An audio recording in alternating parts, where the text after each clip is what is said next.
A leitura bíblica ela é fundamental. Fundamental. Sem leitura bíblica não tem como o cristão realmente ter um norte na vida. Pelo menos não um norte espiritual, né? Uma direção espiritual. Então, todo cristão deve ler as Escrituras Sagradas. Tem muitos que dizem que são cristãos e não leem a Bíblia. Não leem as Escrituras. Passam dias e mais dias, semanas e mais semanas e não leem as Escrituras. Quando leem muito rapidinho e às vezes um ou outro versículo, não passam disso. Isso é muito estranho, né? Porque considerando que a Bíblia é uma literatura divina, é uma literatura sacra, é muito estranho. Muito estranho mesmo. O cristão verdadeiro, genuíno, que quer agradar a Deus, ele regularmente, diariamente, porque, claro, a Bíblia é a palavra de Deus. Ela não contém, ela é a palavra de Deus. Ela é inerrante. Por que é inerrante? Porque não tem erros na Bíblia. Pode ter aparentes, entre aspas, aparentes, digamos, contradições, equívocos, aparentes, mas não existe. O que falta, na verdade, é uma boa interpretação das Escrituras, entendendo os contextos, certo? Nós temos livros que compõem a Bíblia que foram escritos, por exemplo, em torno do ano 1450 a 1400 mais ou menos, que são os escritos da Torá, que são os 5 livros da Bíblia, os 5 primeiros livros da Bíblia, tá? Que é chamado Pentateuco. Então, olhe bem, a Bíblia começou a ser escrita, o texto sagrado, com Moisés. Ele que o autor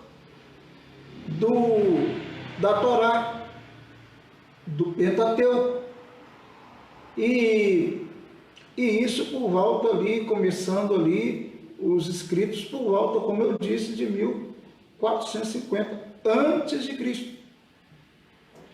Agora, tem escritos na palavra de Deus que vão datar-se de mais ou menos, digamos, 500 antes de Cristo. Ou seja, nós temos mais ou menos entre Moisés, por exemplo, e Zacarias, o profeta, nós temos mais ou menos, que é Zacarias no contexto do Império Persa, nós temos mais ou menos 1000 anos.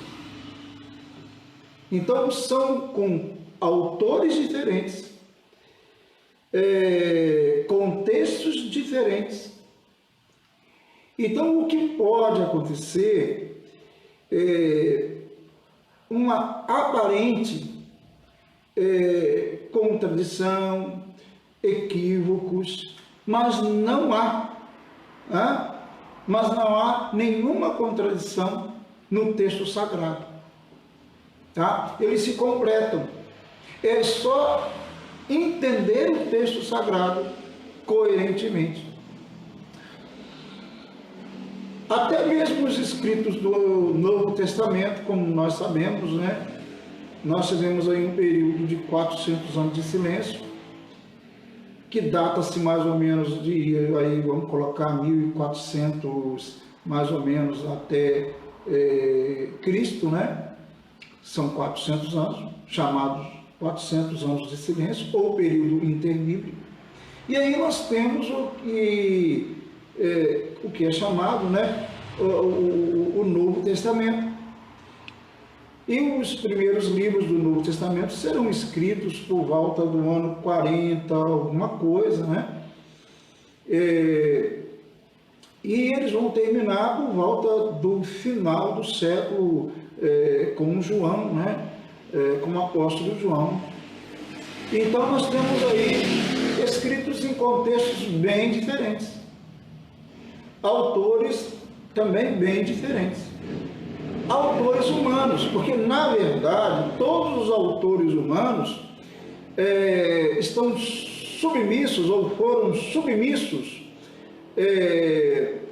ao Espírito Santo de Deus, porque a autoria da Bíblia, ela é, na verdade, de fato, de Deus, e não de homem algum. Essa expressão que muitos usam para dizer assim, você acredita na Bíblia? Foram homens que escreveram para essas pessoas incrédulas, mas para o cristão não. O cristão sabe muito bem que quem escreveu, ou aqueles que escreveram o texto sagrado, foram inspirados pelo Espírito Santo de Deus.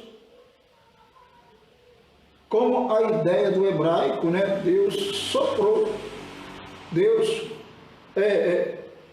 colocou, os usou como instrumento em suas mãos para escrever os textos que temos em nossa mão hoje. As nossas mãos, né? Os cristãos. E hoje nós podemos ler o texto e podemos, pelo Espírito Santo, e só pelo Espírito Santo, entendê-lo.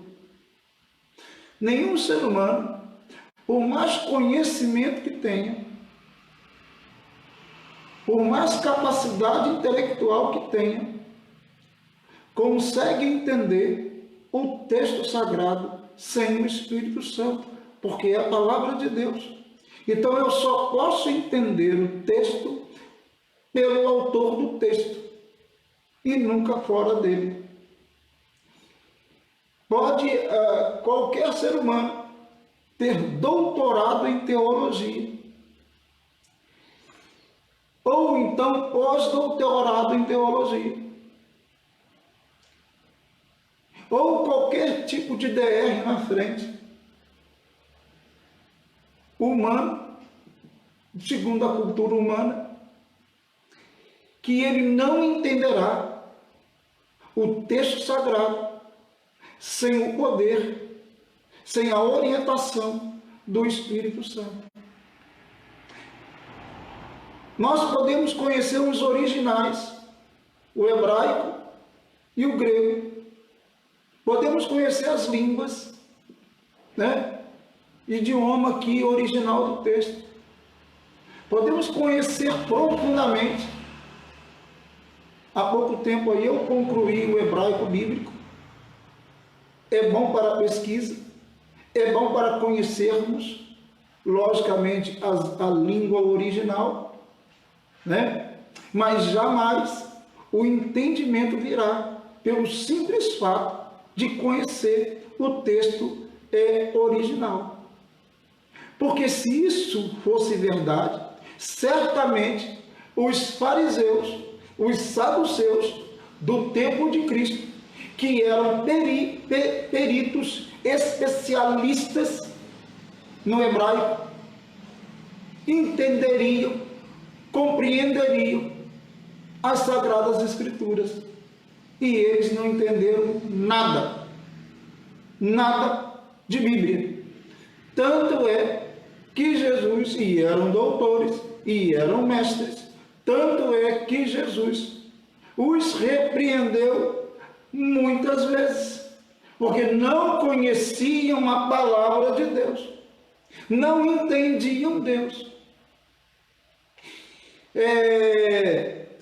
Então é importantíssimo que entendamos isso, que compreendamos isso. Quando eu leio a Bíblia, eu leio Deus. Essa é a verdade. Quando eu leio a Bíblia, quando o irmão ou a irmã lê a Bíblia, o irmão ou a irmã lê Deus.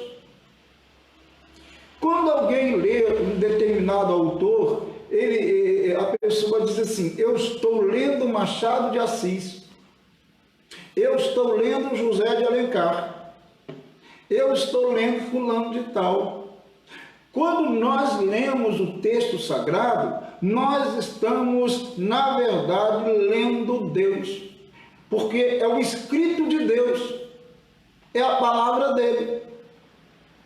Homens escreveram, mas os tais homens que o fizeram, inspirados pelo Espírito Santo de Deus. Então é a palavra de Deus. Então, quando o cristão não lê as Escrituras, e isso sempre em oração, não tem prazer em fazer isso, ele não tem prazer, consequentemente, pela lógica, em estar lendo Deus, em estar em comunhão com a palavra de Deus. É isso, simples assim. Se um cristão consegue ficar, por exemplo, um dia sem ler o texto sagrado, sem meditar no texto sagrado, ele ficou o dia todo sem ler Deus. Então, nós podemos até deduzir que muitos cristãos não são cristãos, ou não se comportam como cristãos. Porque o cristão, ele tem que ter o prazer de ler a Bíblia, o prazer de ter contato com o texto sagrado. Tem que ter esse prazer, precisa ter esse prazer, desenvolver esse prazer. Entendem, meus amados? Compreenderam? É assim que a coisa é assim que a coisa funciona. Então, todo dia você deve se aproximar do texto, ler o texto com todo o prazer, com todo o temor, porque o texto é divino, o texto é de Deus. Você não está pegando um livro, por melhor que ele seja, como por exemplo esse daqui. Você não está pegando um livro melhor que ele seja, como esse aqui que eu estou lendo. Você não está pegando, por exemplo, um dos meus livros, né? Porque pela bondade de Deus eu tenho obras escritas e não. Você está realmente de posse ali e diante do texto sagrado, da palavra de Deus. Então é necessário que ao aproximar-se do texto, você se aproxime dele com todo respeito, com todo temor, para ler o texto em oração e pedindo para que Deus abra os seus olhos, abra os olhos do seu entendimento para compreender as Escrituras. Porque aquele que compreende as Escrituras, aquele que entende as Escrituras, certamente não será enganado, especialmente, lógico, claro, né? Nesses últimos dias, nesses tempos terríveis. Agora, aquele que não lê as Escrituras, aquele que verdadeiramente não mantém comunhão com Deus através do texto sagrado, então, ele está sujeito aos falsos ensinos, aos falsos profetas, às falsas revelações e que aparecem no mundo. Então é bom que você entenda, que você compreenda.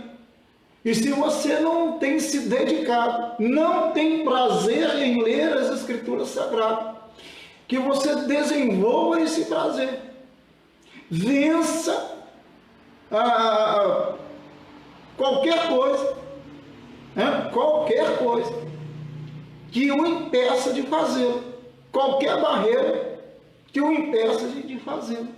E leia o texto sagrado. Tenha prazer em ler, em ler, em ler. Fico muito feliz, graças a Deus, vários irmãos da igreja têm se despertado para ler a Bíblia. Não vou citar nomes aqui, mas ano passado nós entregamos vários certificados que nós criamos, né? O leitor da Bíblia para vários e vários irmãos. Este ano está previsto entregarmos para mais outros irmãos que estão lendo a Bíblia. Então, no final do ano, certamente nós vamos entregar mais certificados aí para os irmãos que estão lendo a Bíblia. E isso é muito legal. Alguns irmãos se despertaram para isso. E volta e meia eu criei um canal, um grupo, né, no WhatsApp, pergunte ao pastor. E de vez em quando surge uma pergunta lá, e às vezes algumas pessoas fazem a parte, né, lá perguntas. Hoje mesmo respondi uma pergunta lá no privado, né, e bíblica, e isso é muito legal, e eu tenho o maior prazer em responder, se Deus me der a graça de conseguir fazê-lo com seriedade, com responsabilidade.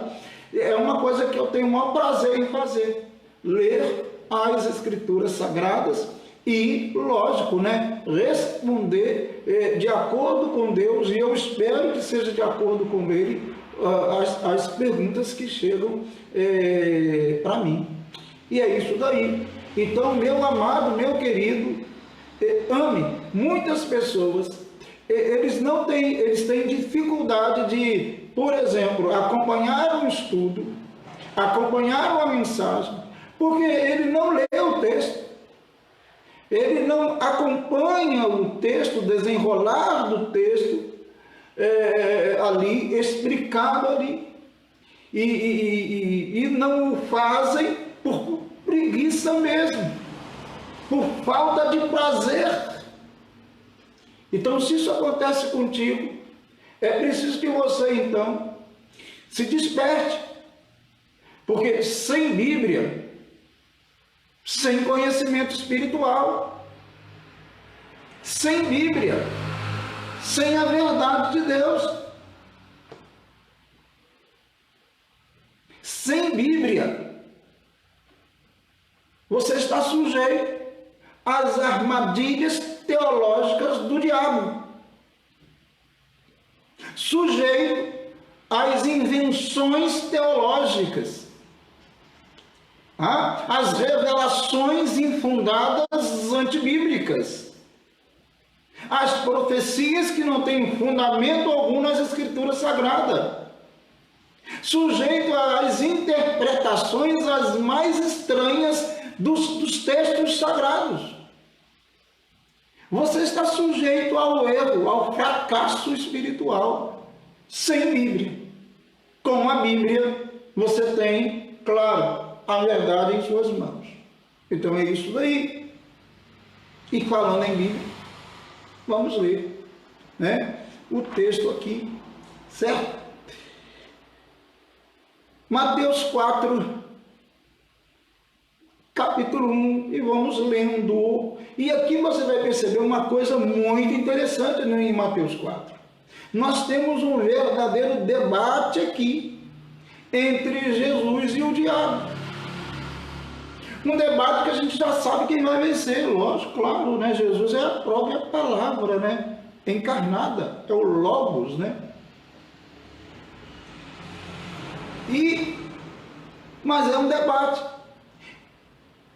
E nós vamos entender pelo texto que o diabo conhece o texto sagrado, conhece as Escrituras, de capa a capa, nos mínimos detalhes.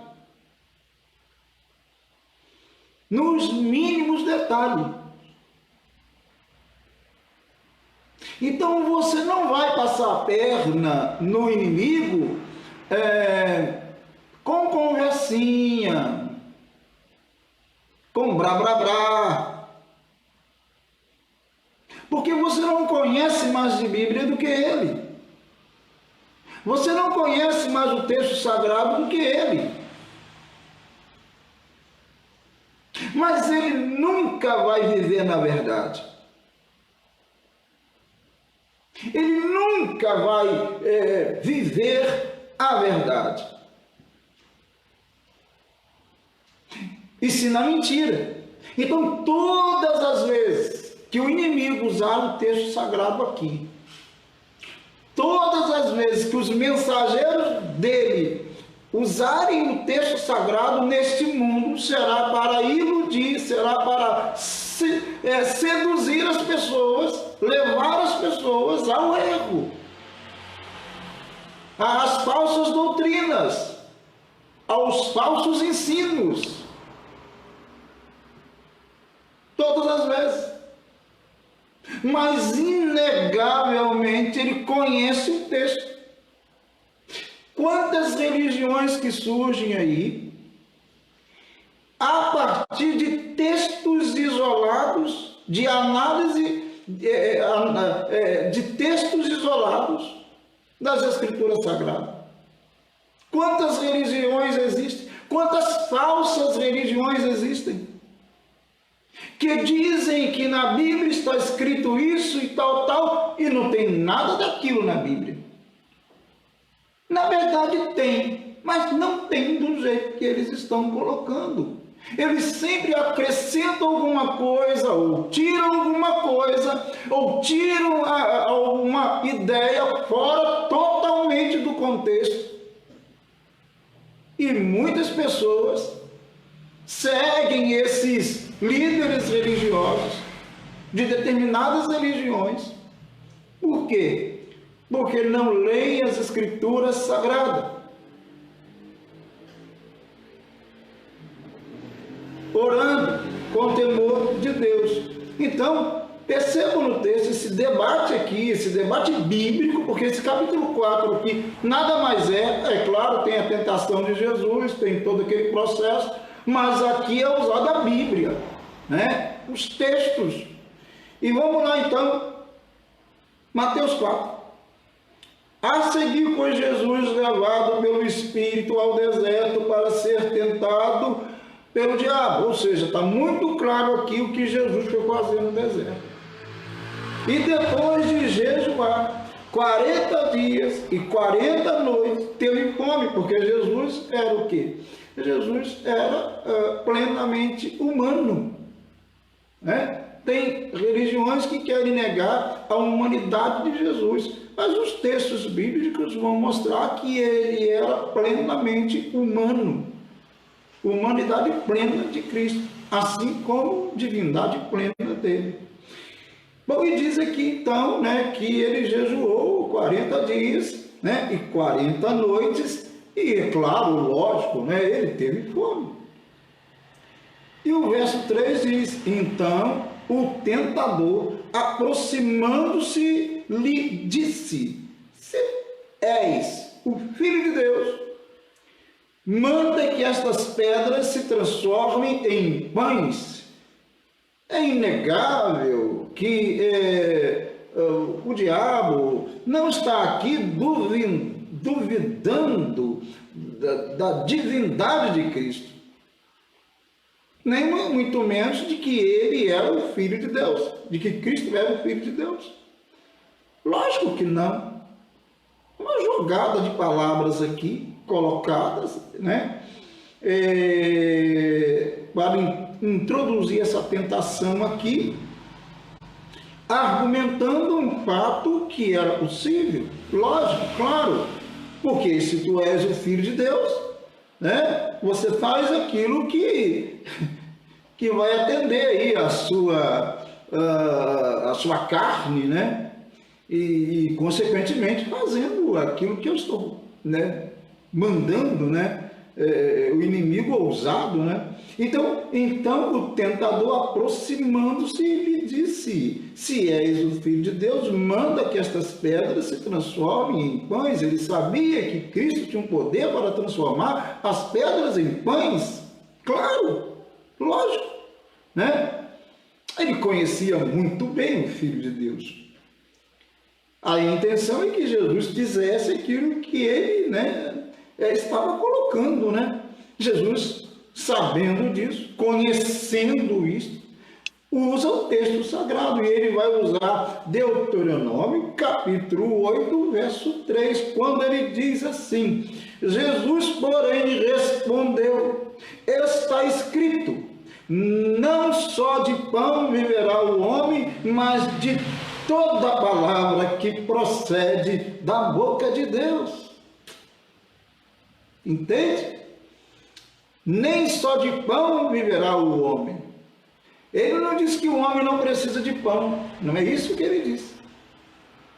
Mas para conseguir o pão, o homem não deve se sujeitar ao pecado, ao inimigo, às propostas do inimigo.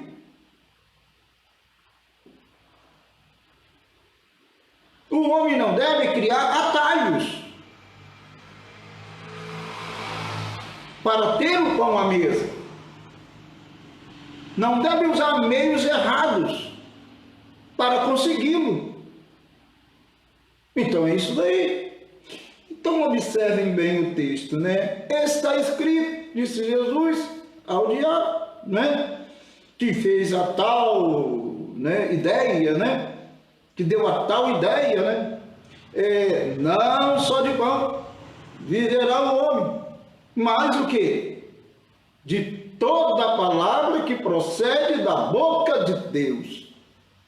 Da palavra de Deus viverá o homem. Viverá o homem. E o homem deve depender da palavra de Deus. O que eu faço como cristão, o que você faz como cristão, deve depender da palavra de Deus. Nada que eu queira na vida vale fazer sem esperar a palavra de Deus. Em todas as áreas da vida, eu preciso depender da aprovação de Deus, da palavra dele, fazer de acordo com o espírito da palavra dele e jamais contrariar o autor da palavra, claro, que é Deus. E Jesus, então, ele vai lá com um texto bíblico, Deuteronômio 8:3, né? Nem só de pão, né? Não só de pão viverá o homem, mas de toda palavra que procede da boca de Deus. É o mais importante, é a prioridade do homem, né? É ele viver de acordo com a palavra de Deus. Todas as propostas, por mais legais que pareçam, elas perecem se não estão as propostas de acordo com a vontade de Deus. Então, se as propostas não estão, seja quais forem, de acordo com a palavra de Deus, elas não servem para o servo de Deus, para ele conseguir o pão. Tá? É isso daí basicamente. Mas o importante aqui é que Jesus usou o texto bíblico, mas aí o diálogo continua, a conversa continua. E aí o verso 5 diz: então o diabo o levou à cidade santa, colocou-o sobre o pináculo do templo, lugar mais alto lá, né? A aba lá em cima, né, do templo. E ele o levou, né? A cidade santa, claro, Jerusalém, né? E o colocou lá. E aí o texto continua. E ele lhe disse, quer dizer, o diabo disse para Jesus: se é Filho de Deus. Novamente ele vem com essa ideia, né? Com essa jogada. Se és o Filho de Deus, ele sabia muito bem que Jesus era. Atira-te abaixo, porque está escrito: aos seus anjos ordenará a teu respeito que te guardem, e eles te sustentarão nas suas mãos, para não tropeçares em alguma pedra. Olha bem como é ousado, né? O diabo, né? Que coisa, meu Deus do céu. Ele cita o texto bíblico, ele cita o Salmo 91, verso 11. Esse é o texto que ele cita. O diabo cita. Tem muitos cristãos que não conseguem citar um pequeno versículo das Escrituras de cor. E quando citam, ainda citam errado ainda.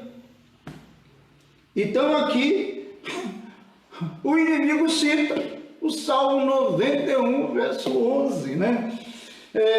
Exatamente, aos seus anjos, ele diz, está escrito, né? Aos seus anjos ordenará a teu respeito, que te guardem, porque ele sabia que o Salmo 91 era um salmo messiânico, direcionado exatamente ao Messias.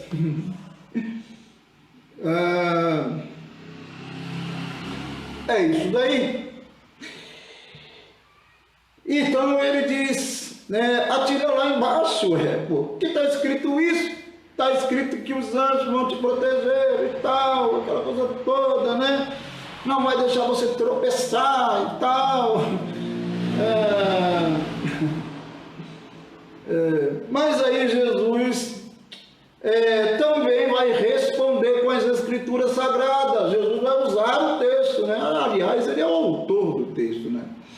E ele vai usar o texto. Respondeu-lhe Jesus: também está escrito, verso 7 do capítulo 4 de Mateus, também está escrito: não tentarás o Senhor teu Deus. Olha bem, ele cita Deuteronômio, capítulo 6, verso 16. Não tentarás o Senhor teu Deus. Deuteronômio, verso 6, capítulo 6, verso 16. Tá? E não tentarás o Senhor teu Deus. Também está escrito, olha, não é porque está escrito esse texto que você citou, e Jesus não nega que está escrito exatamente o que o inimigo relatara, ele não nega isso. Notem que ele não nega isso, em nenhum momento aqui ele nega, não está escrito assim, não, não, nada disso. Ele diz, ele simplesmente responde com outro texto. Não tentarás o Senhor teu Deus. Não é porque está escrito isto que eu vou me jogar daqui do alto dessa altura aqui, né? Desse prédio, né? Não é porque está escrito que eu vou me jogar aqui. Não é porque está escrito que o anjo acampa ao redor daquele que o teme, que eu vou andar no meu carro a 200 por hora. Porque até os anjos pulam do carro. Até os anjos. Eu estou fora, esse homem está maluco, correndo a 200 e tantos por hora. Estou fora, né?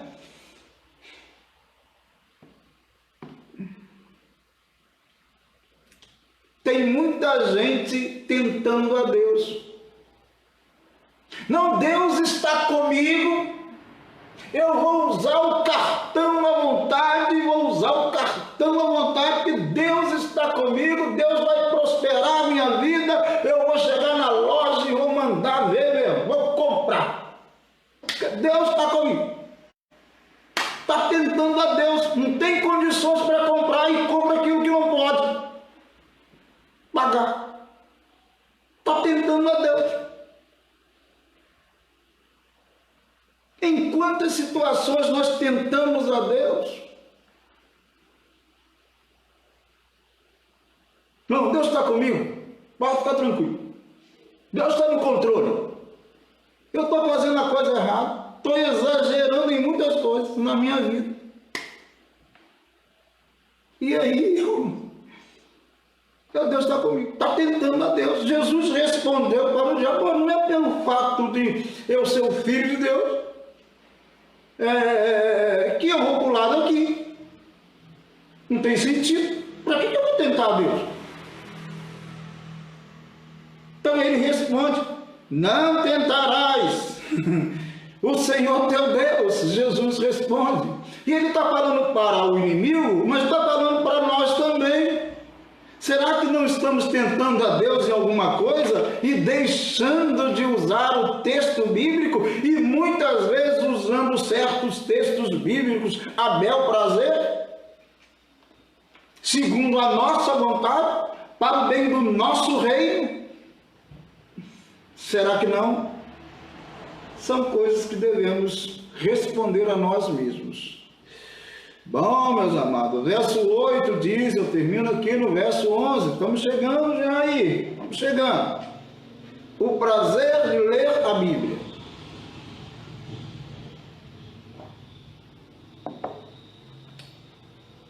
Quando alguém chegar para a gente, ou quando ouvirmos alguma coisa, nós termos a condição, por conhecer as Escrituras, ter comunhão com o autor das Escrituras, entendê-la então, ter condições de dizer: também está escrito, também está escrito. É isso daí. Bom, o verso 8 diz: levou ainda o diabo a um monte muito alto. Monte, né? Não diz um monte aqui, mas um monte muito alto, né?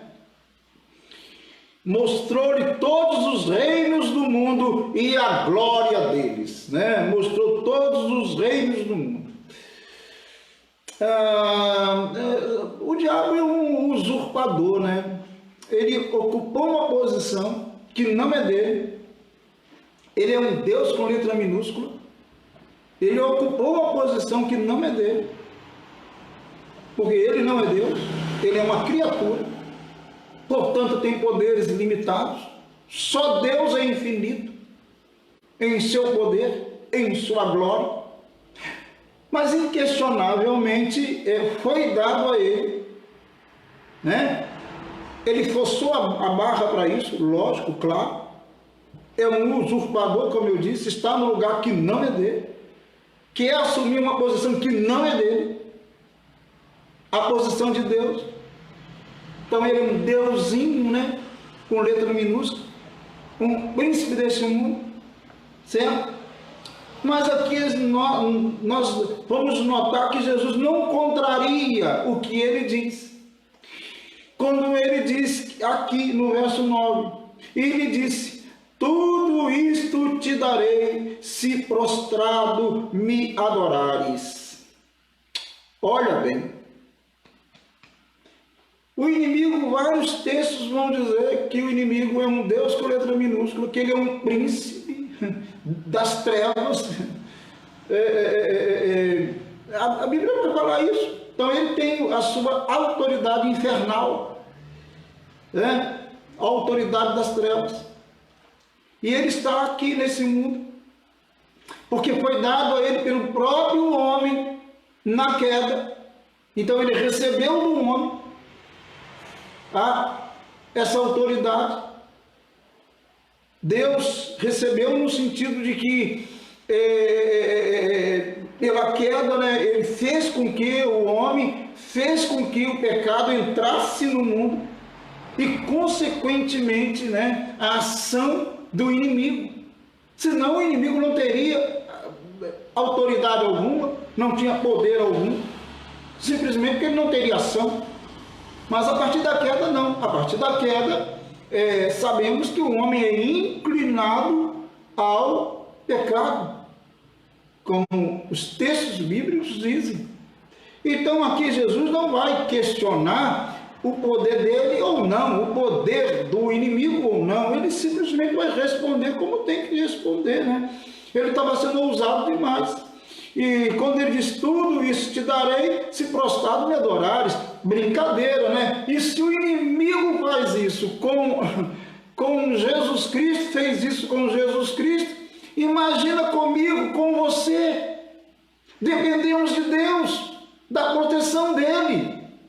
Nele nós somos fortificados, nele nós somos protegidos, nele nós somos mais do que vencedores, em Jesus Cristo, Filho de Deus, porque Jesus venceu o mal. Tá? Bom, e aí diz mais aqui o 10, né? Então Jesus lhe ordenou, a palavra é essa mesmo, Jesus deu ordem para ele, Jesus colocou as coisas nos seus devidos lugares, colocou o inimigo no seu devido lugar. Peraí, rapaz, peraí, não está achando que você está indo longe demais, não? Eu estou permitindo você aqui, nesse debatezinho aqui, para poder, claro, né? Era necessário que isso acontecesse, tudo bem, mas espera aí. Vai lá, né? Então o texto diz no verso 10 que Jesus lhe ordenou, deu uma ordem para ele. E Jesus diz claramente para o inimigo: quem manda de forma absoluta, quem tem todo o poder e quem tem toda a autoridade é Cristo Jesus. Todo o poder e toda a autoridade. Jesus mostrou para ele claramente e ordenou, diz o texto. Jesus lhe ordenou: retira-te, Satanás, porque está escrito. E aí ele vai usar Deuteronômio capítulo 6, verso 13. Mais uma vez, o texto bíblico. Jesus vence o debate e ele consegue esmagar Satanás. Sem argumento. Eu espero que você também, nessa questão de Bíblia, que você vença o inimigo. Tenha prazer em ler a palavra de Deus. Só é possível vencer o inimigo. Um inimigo tão assim, terrível. Terrível. Terrível em todos os sentidos.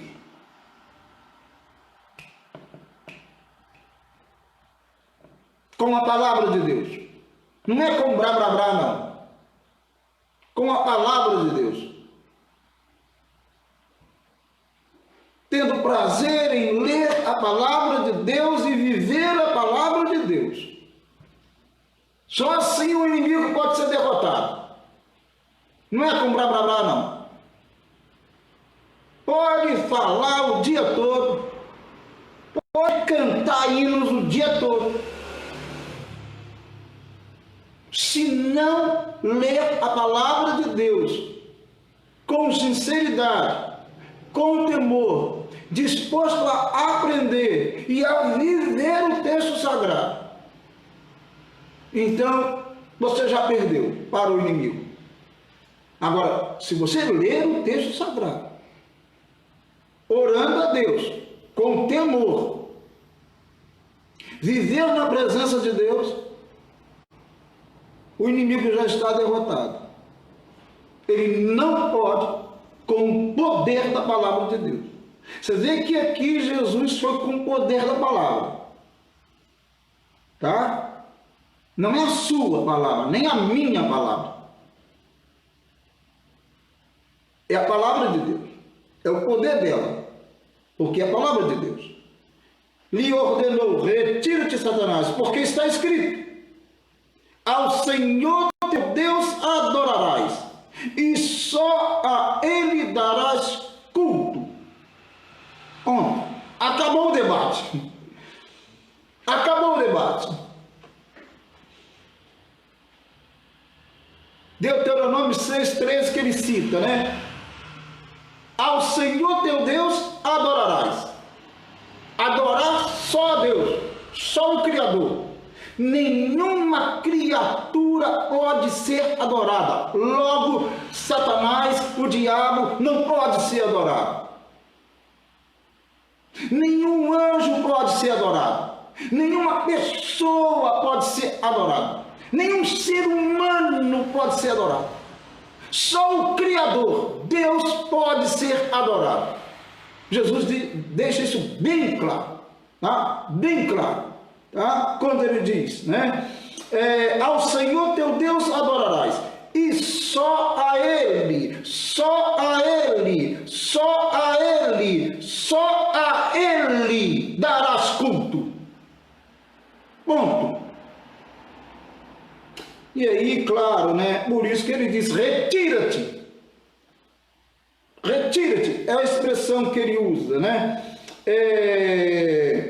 Retira-te, Satanás. Deu ordem a ele: retira-te. Ao Senhor adorarás, e só a Ele darás culto. O cristão só presta culto a Deus, só dá culto a Deus, em espírito e em verdade. O cristão bíblico que observa, lê as Escrituras Sagradas, porque assim diz o Senhor Jesus Cristo, o autor da Bíblia. Com isto, o deixou o diabo, e eis que vieram anjos e o serviram. Serviram a Jesus Cristo. Amém, meu querido, minha querida. Desenvolva o prazer de ler a palavra de Deus, de ler a Bíblia. Tenha prazer em fazer isso. Se vier dor de cabeça, continue lendo. Se vier o cansaço, continue lendo. Crie metas de leitura bíblica diariamente. Metas, objetivo de leitura bíblica. Leve a sério o texto, porque o texto é sagrado. Para o cristão, o texto é sagrado. Para o cristão, não tem essa historinha que alguns, até para não cumprir as Escrituras, até para não obedecer o que está escrito aqui, né? Aquela historinha, não, quem escreveu foram homens, não, né? Não existe isso para o cristão, porque o cristão sabe que homens, sim, escreveram inspirados pelo Espírito Santo de Deus, como eu já disse. O autor do texto é Deus. O autor da palavra é Deus. Para compreender Deus, eu tenho que relacionar-me com Deus intimamente. Ele precisa, claro, confiar em você e saber se o seu coração verdadeiramente quer aprender a palavra dele. E aí ele vai revelar a palavra dele ao teu coração, porque Deus tem interesse em fazê-lo. Não é à toa, não foi à toa que ele usou homens e homens em contextos diferentes para escrever o texto sagrado. Não foi à toa. Não foi à toa que milhares e milhares de pessoas morreram por causa da Bíblia ao longo dos anos. Milhares e milhares. Não foi à toa. É porque a palavra é dele, é valiosa. Então valorize o texto. Valorizando o texto, você estará valorizando o próprio Deus. Você estará lendo Deus. É assim que deve ser. Desenvolva o prazer de ler a Bíblia. Se não tem, vamos lá. Domingo que vem, por exemplo, eu estarei dando o segundo estudo desse mesmo tema às 9 da manhã. Desenvolva até lá. Multiplique o seu tempo de leitura bíblica. Em nome de Jesus. Deus abençoe a sua vida. Amém, amém. Deus abençoe.